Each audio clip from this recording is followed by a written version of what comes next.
Recording. Hello, good friends, and welcome to the first 10,000 layups line, or layup, 10,000 layups line? Did I just say that? 2022 is not off to a good start, Julian. Oh boy, Kyle. Wow. 2022 is headed right back to 2019. Not good. Welcome to the first 10,000 layups podcast of the 2022 year. Kyle Radke here with Julian Andrews. Julian, what's up, man? Not a ton. I was thinking, I think we've almost been doing this for a year now, right? It's got to be pretty close. Because we started kind of right after the new year, I think in 2021. I think that's right. Let me just check our podcast on Spotify, and if you don't subscribe to us, go subscribe. Yeah, Let's go oldest to newest. Our first podcast was technically on December in 2020, but it was the hello, this is what we are. Hi, this is us. It's not telling me the exact date of it. That's okay. But yeah, but what did we even talk about? We didn't even have a description. So it says the former Minnesota Timberwolves official podcast hosts are back, and this time they're unfiltered. Yeah, I guess we are. Yeah, say, we're Julian, still not that mean though. We're still nice guys, relatively nice. Yeah, so. Is negative. There's very few times when we get super negative. Which I think is good because I think if listening to negative stuff all the time is probably not good for you. Julian, Happy New Year. Thanks. As you get older, do you realize New Year's Eve and New Year's, you just kind of forget, or maybe it's the timing. I'm having a tough time figuring out if it's me getting older and I don't feel like these days are as significant as they once were, or is it just because the last 2 years have been so weird that I don't know what day it is ever anyways? Yeah, I think it's both. I mean, I've been traveling on New Year's Eve pretty frequently. The last 5-ish years, just because I live pretty far away from where I grew up, and so I'm often back there for the holidays. But it's always easier to travel on New Year's Eve, so I've kind of been doing that for the last couple of years. Which nobody flies on New Year's Eve, so if you want a very chill airport experience. But not all of you. Otherwise, it would. Otherwise, you ruin it. Yeah. But no. I mean, I think it's pretty hard to.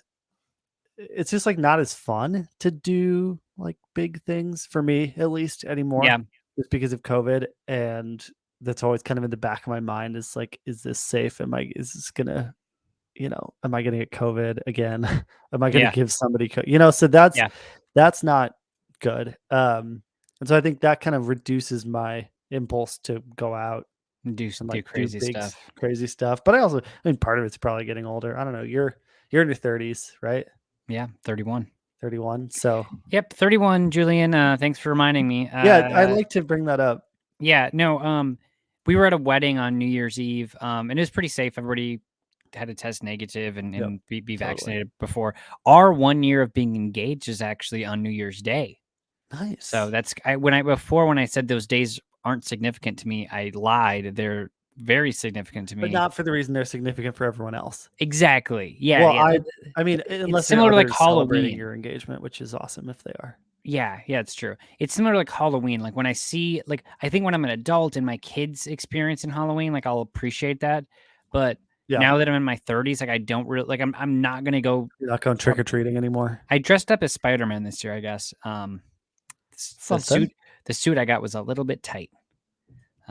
It's got to be a great feeling. Medium, yeah, not great. Julian, let's get into some Wolves talk. So, I think overall, the thought of the Timberwolves, for better or worse, probably better, I guess, if we trying to be optimistic, is at this point of the season, after 36 games, we're approaching the halfway point, and we'll hit that next week. Mm-hmm. You would probably call it a success. Mm-hmm. You look at the Wolves; they're the 9th in the West. They've had some big wins. And I don't mean to harp on anything, but right now, and I get the Wolves are down their starting 5 because of COVID and Edwards is back and blah, blah, blah. But one, every team has kind of gone through some sort of variation of that. And 2, the Wolves have now lost 5 of 6. They fell to the Lakers last night. We're recording this on a Monday. They'll play the Clippers tonight. I think the Clippers are 2.5-point favorites. But when I put this into perspective, I was just looking at the standings. I'm like, okay, so if the Wolves played today in the playoffs, they would host the Kings. Wow. Right? Isn't that crazy? Yeah. They would host the Kings in the play-in game, and then they would play the loser of the Lakers Mavericks game for the 8th seed. And like you're probably losing that game. Whatever. But like it felt like a week ago we were talking about the Wolves getting the 6th seed, which again, they're only like 2.5 games back from. So like all is not lost. But to put this into perspective, if the Wolves were in the Eastern Conference, they'd be in 12th place. Actually, they'd be in 13th place. They'd be behind the Hawks, in between the Hawks and the Pacers, two teams that I think everybody would say have had very disappointing seasons. So I guess I don't know. Where are you at right now? I mean, we've talked about this before, but I think you and I can both agree that, let's just say, okay, so we've both followed, I think, a lot of mediocre to bad basketball teams in our lives. And the experience of doing that is never, unless you're following like a truly horrible team, the experience is never just they win kind of every other game. Yeah. They're below 500. You know, it's not like that. Like what makes the Wolves not a good team is their inability to is there I guess like inability to not drop 5 of 6. You know, and I think we've talked about this idea quite a bit, but it's not like it's not like you throw out the good stretches or the bad stretches. Like the reason that the Wolves are not a good team right now is because they can't string together months and months of good basketball play. Yeah. And I don't think that that's, but I don't think that invalidates the times when they've looked really good. Like the thing they need to work on is consistency. It's not like there are huge issues. I mean, there are obviously issues that need to be fixed, but there are not like, this isn't like a deeply, deeply flawed team. They just need to get more consistent. I don't know exactly how that happens. Like, I don't know if that's the mindset. Honestly, maybe it's just guys staying healthy. Like, yeah, losing your 3 top players for a stretch of time is not going to help you. But I don't know. I'm not feeling bad about the Wolves. I think it's almost good and bad to look at how they got here. Like it's bad to be like, oh, they're 5 of 6. Like you want to avoid the recency bias, but at the same time, you know, it's good to be where they are right now. And I think it's okay to be like at the beginning of the season, if we, you know, flash forward to here and this is where we are, we're reasonably happy. And I think reasonably happy is a totally fine thing to be. Yeah, I agree with you. And like the recency bias, it's such a hard thing because you don't want you want to say, well, the team has been without Russell and been without Towns because of COVID, and COVID's not an injury, so that's like you can't say that. But also like then to play devil's advocate, the argument would be like, well, Russell and Towns have like been off the court quite a bit over the last 2 or 3 years, and that's just part of it. So whatever.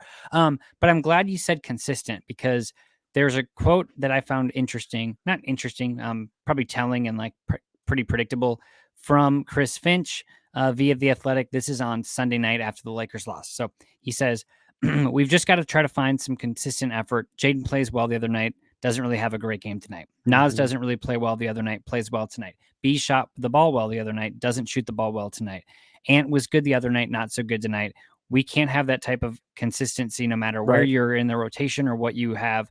So yeah, that's our biggest challenge right now is trying to find some consistency. Yeah, and that's like especially when it's across the board, when guys just aren't able to figure it out on a night to night basis. And like the highs and lows. So yeah, that's exactly it. Yeah. So that Although, is that. I mean, it is. I mean, the flip side of this, of course, is that there are some guys who are getting some run. Yep. So you hope that development we talked about can that carry last week. over. You know. Yeah. And I mean, the good news too, if you look at the schedule, we talked about the Wolves. They can't catch a break. Well, the Wolves play the Thunder on Wednesday and Friday. And of course, the Thunder are without Shai Gilgeous-Alexander, who entered protocols. So he'll be out for both of those games, it seems. So you have 2 games that you should absolutely win. And then on Sunday, you play the Rockets in Houston. And while the Rockets have put together they put together like a weird run not too long ago. Yep. They're still 10-27 and they still stink. Yeah.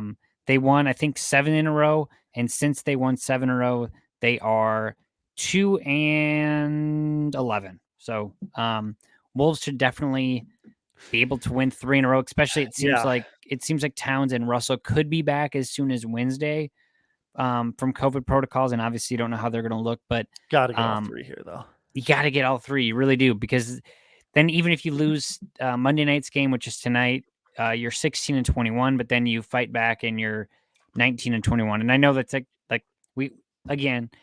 The frustrating part with the Wolves is, and like we'll look at their schedule at the end of the year, I'm sure. We always talk about like winning 2 of 3 or 3 of 4, even 3 of 5 sometimes, or whatever it may be. The struggling thing, or the troubling thing with the Wolves is like they'll win 5 in a row and then they lose 7 in a row, and then they win 4 in a row and then they lose 5 in a row. Yep. It's not like the win loss win loss loss win win win loss. Yeah. Yeah. So that's really interesting to me, because it's like I'm like, does what you just said, like kind of the win loss like, does that ever happen? But so I always think of it in baseball terms. No, I mean, I think what you're saying is probably not for mediocre teams. No, it's not the case. But for like really good teams that go like 52-30, that are the 6th seed, yeah, they're winning 3 or 4 every night, and they might not have put together one like 9-game win streak or 8-game win streak. That's true. Because in baseball, it's always like if you win 2 out of 3 of every series, you're in a good spot. And certainly, like you're going to get swept and only win 1, but you just hope like the law of averages. Yep, that makes sense. I don't know what to do with this stat, but it's a stat nonetheless.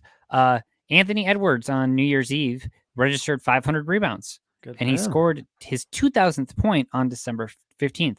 With that, he's the fastest player in whoever started their career in Minnesota to reach 2,000 points and 500 rebounds, doing so in 100 games. So that is a Wolves PR. If that isn't a Wolves PR stat, I don't know what is. And then some disappointing news. Ricky Rubio has torn his ACL. That's a real bummer. We thought that might be the case when we covered it last week.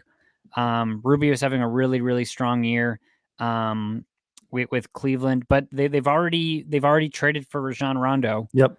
From the Lakers, which is like, I actually really, I don't know if I like that specific move of like getting Rondo. I don't know if he's like, I guess he's pretty similar to Rubio, I like his style of play, but I like that the Cavs are just like, F it. We are 21-16. We're the 5th seed in the East. We've never been this good in the last, since I guess since LeBron. Let's make just a move. Yeah, let's try to fill that void. And I think they gave up. Did they give up like Denzel Valentine or something? Yeah, it's like basically who cares? Yeah, exactly. No, it's great. I mean, I love it. I mean, yeah, you have a young, exciting team. You have a chance to give your guys some playoff experience, which is super valuable. Obviously, you're not necessarily thinking championship this year, but if you can avoid the play-in and get like a full series of playoff experience for Mobley in his rookie year, and like we saw what these runs have done to like those players in Phoenix, who got that playoff experience. Some of if you think about kind of Donovan Mitchell and his early, like him being on successful teams young, the Nuggets, the Nuggets, exactly. So that's really valuable. So I was really happy to see them do that, because there's no reason to back off, because I don't want to sound callous. Like, this sucks for Ricky, but you don't want to bail on this opportunity because your backup point guard got hurt. Yeah. And like, you're just basically feeling it right away. And like, yeah, I did like that move. Okay, Julian, we want to thank our good friends over at DraftKings. Hockey fans, DraftKings Sportsbook, an official sports betting partner of the NHL, has a no-brainer offer that'll make you a winner once any shot gets past the goalie. New customers can bet just $1 in any NHL game and win $100 in free bets if either team scores. Download the DraftKings Sportsbook app now. Use promo code TBPN. Throw down $1 in any NHL game and win $100 in free bets if either team scores a goal. That's promo code TBPN this week at DraftKings Sportsbook, an official sports betting partner of the NHL. Must be 21 years or older, New Jersey, Indiana, or Pennsylvania only. New customers only. Minimum $5 deposit and $1 wager required. One per customer. Restrictions apply. See DraftKings.com/sportsbook for details. Gambling problem? Call 1-800-GAMBLER. All right, Julian, news around the league. Let's start with Russell Westbrook. So, there's a story on ESPN that was it was from yesterday's game against the Timberwolves actually, and like Westbrook, he's obviously a very he like you certainly either love him or you hate him. Yep. And like I think when he's more on the stage with the Lakers this year, it's probably been more of a hate, I guess. I think just because it's like, well, it's two things. Like the first, it's two things. One, it really is like two things. It's the fact that when the Lakers traded for him, what everybody thought would happen is happening. Yeah. That he's basically just like a less efficient version of LeBron James. Yeah. Like he tries to do everything like He can't LeBron James defend. does, but he can't defend. But he does so at like a 70% range. The second is just that like the Lakers gave up all their shooting, but whatever. But last night against the Wolves, Westbrook had 20 points, 5 rebounds, 5 assists, 1 steal. He had 9 turnovers. So that's that. But basically, Westbrook was asked, blah blah blah. Like, if he hit a shot late in the game, and they said that get your game back on track. He said, I disagree. I think that the game was going my way. Blah blah blah. Westbrook's quote again: "My game, is fine. My game is not predicated on shots or if I turn the ball over, which are two things he does a lot of. Like I miss some shots. That's part of the game. I'm allowed to miss shots. I can do that like any other player. I can do that. I can turn the ball over too. I can do that. That's all part of the game."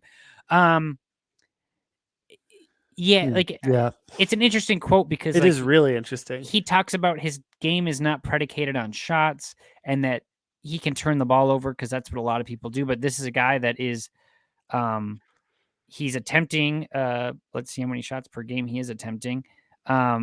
He is attempting 16.3 shots per game, which is Yeah. a fair amount of shots. And his turnover percentage is 20%. Jeez Which is Louise. which I mean, basically that means exactly what you think it means. It means 20% of the time Russell Westbrook's turning the ball over. For 100 possessions, he's turning the ball over 20 times. Now, in his defense, while his points per game, right around 20, it's the lowest it's been since 2009. His assists are down 3.5 from last year, as are his rebounds, about 3. Yeah. They hate on Westbrook just like digging through some numbers, like probably isn't completely fair. His efficiency hasn't really changed. His 45.5% field goal percentage is actually up 2% from his career average. His true shooting percentage is up 1.3% from last year. And I think most people would tell you that last year in Washington, Westbrook had a successful season. Yep. And the turnover percentage is what it is, and that's like the thing. But we don't get to watch a lot of Lakers games. They play late at night, but like I think you're with me on this. Like it's Russell Westbrook the player and Russell Westbrook the person. It's just such an interesting thing. Yeah. I don't know, because for years we were like, was it Westbrook or Harden for MVP? And then it's like Westbrook gets all these triple doubles, but do they actually mean anything because his teams aren't winning? Durant doesn't want to play with them. He's just such an interesting person and like a character in this NBA book of ours.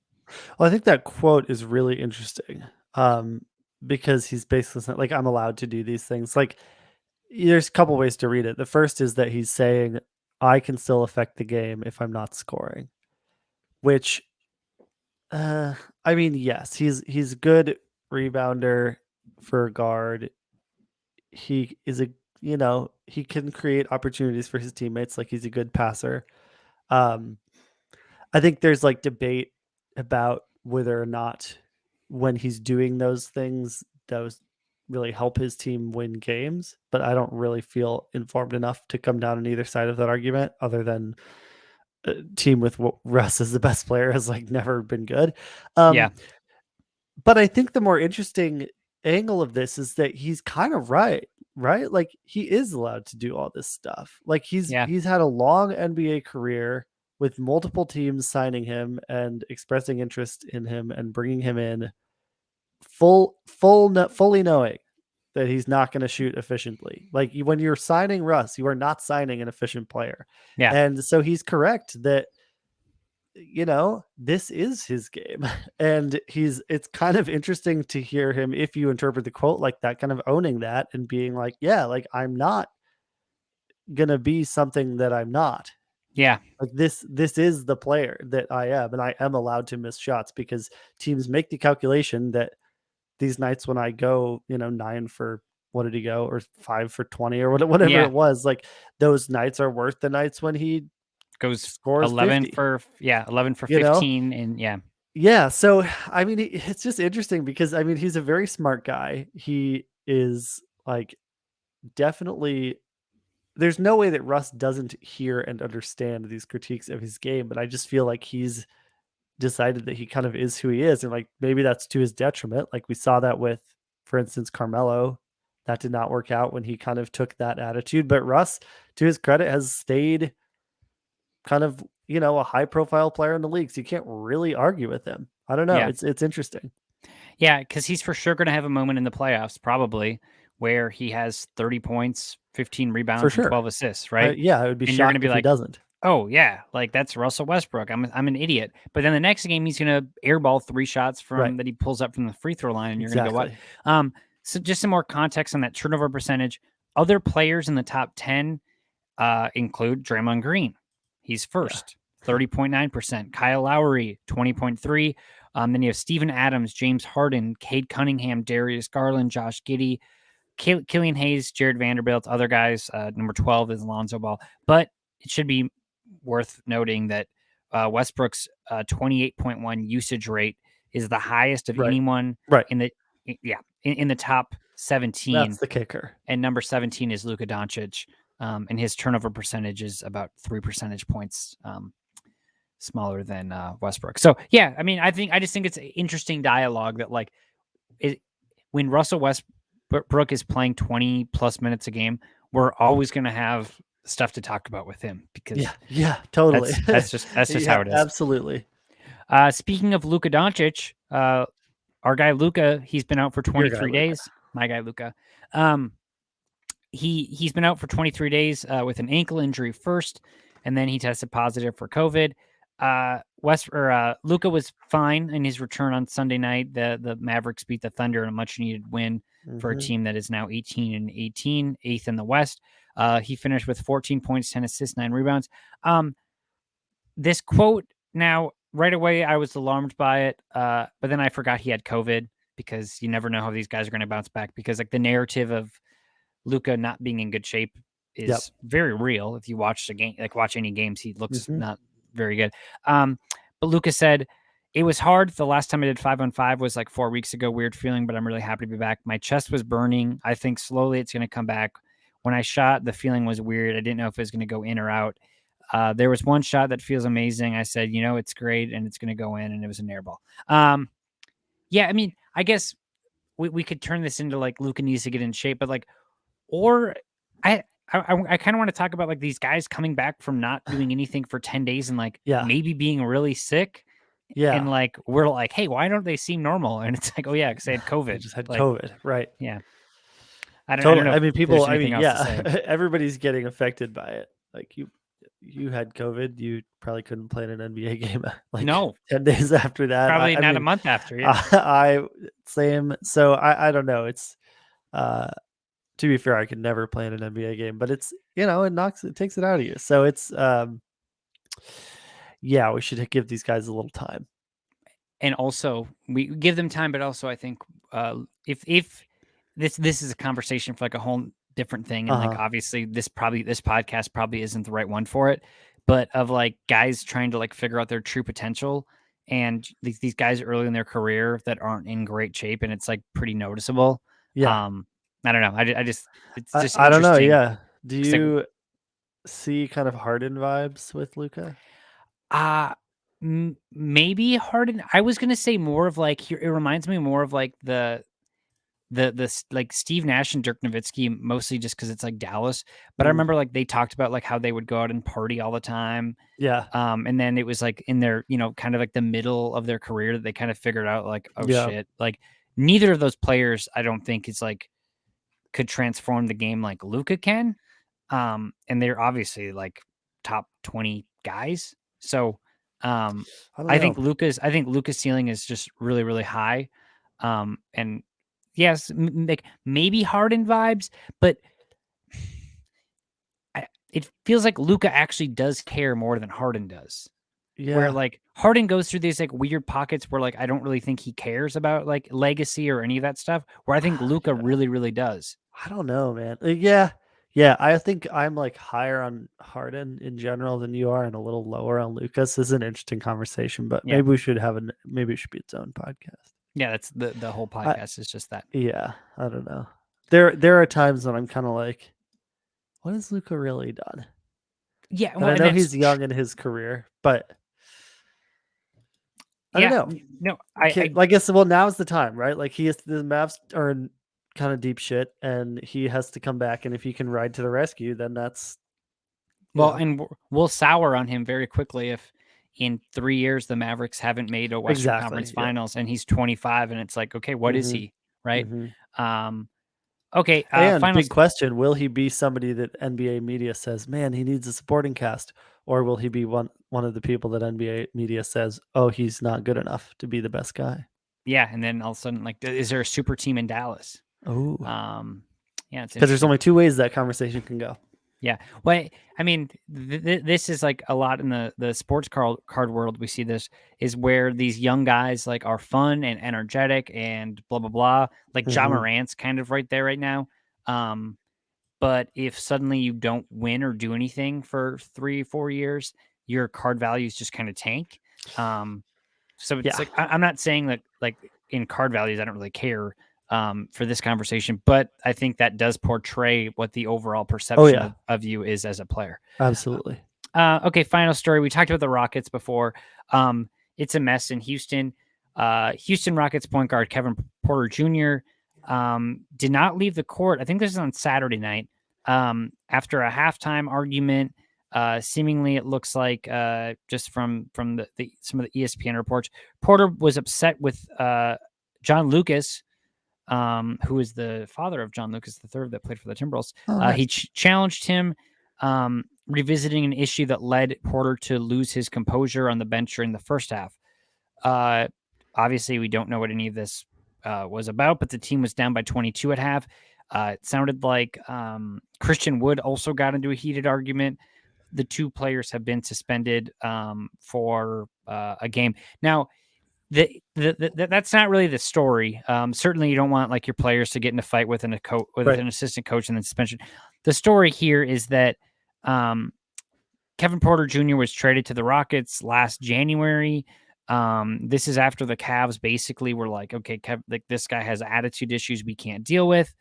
Um, Blah blah blah. So like there was like like I think the Cavaliers gave his locker to Torian Prince, who is now on the Timberwolves. Yeah. And if you guys remember this, and Porter Jr. like showed up and kind of freaked out and had like a temper tantrum, and the Cavs were like, "All right, screw this, like we're gonna get Yep. rid of you." Um, and then Porter Jr., I remember covering that draft. He fell in the draft coming out of USC because of some character issues. And that enabled, like, this guy's probably a top 15 talent hmm from that draft class, but he's just never been able to figure it out. He's averaging 15 points and 6 assists per game over the last 2 years. At what point, and obviously he's still young, he's only 21, but it doesn't seem like the Rockets are going to cut him or anything. But like sometimes I always feel bad saying this about a young player because they're not even who they are going to be at all. And you make so many decisions and you're that young. But at what point is it just like, okay, it's clearly the guy and he's going to keep blaming the circumstances? Like, when does he run out of chances? Right. I mean, that's up to the teams, right? Yeah. I mean, he is definitely talented. I think he had a lot of hype coming into this year. Um, Same with I wonder it's interesting that Christian Wood was involved there too. I wonder if there's like any tension just because I think those guys were able to feast so much last year on kind of a team that had zero expectations. Yeah. Obviously ended up with a really high pick. Got Jalen Green. I'm not saying this is like a fight between Kevin Porter Jr. and Jalen Green, but like they're not the only guys anymore. And maybe there's more accountability for effort. I don't know. I don't know. It's really hard to speculate on this without knowing the details of what exactly happened. Yeah.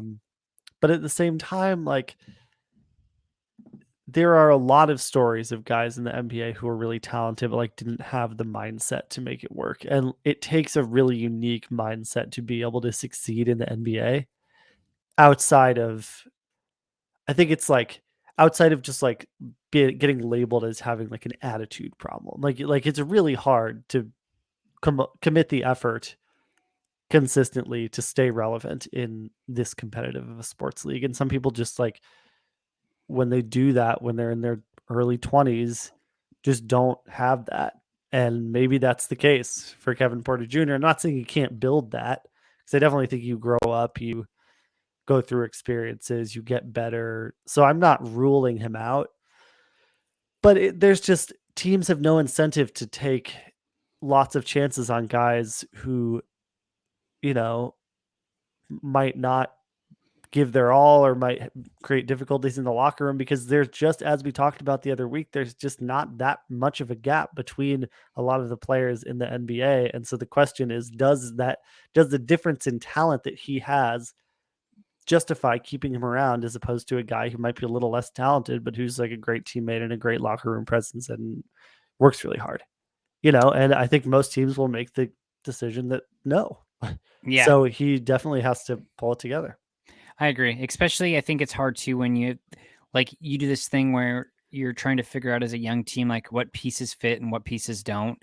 And I'm guessing for Porter, somebody like Porter, his ego probably gets hit a little bit hard when he's been a mainstay on this Rockets team for a year and a half now, and they are not good. And Right. same with Christian Wood. Like they Yep. gave you a bunch of money, and you guys are true starter. You're 40% of a starting lineup that has been very, very bad. And I'm not saying that that's all on you. And when teams rebuild, that happens. And sometimes you guys see guys figure it out later. But yeah, I think patience on both sides is probably not in a great place. But okay, Julian, that is all we have for today. Wolves again back at it tonight. If you're listening to this on Tuesday, you'll know the results of that Clippers Wolves game already. But I think all of this is still pretty relevant. We'll get back on Wednesday or Thursday. We will have some Wolves talk, and then we will have our 3-star sports card corner. So, Julian, good to see you, my friend. You too. And everyone, thanks for listening. We'll talk to you later this week.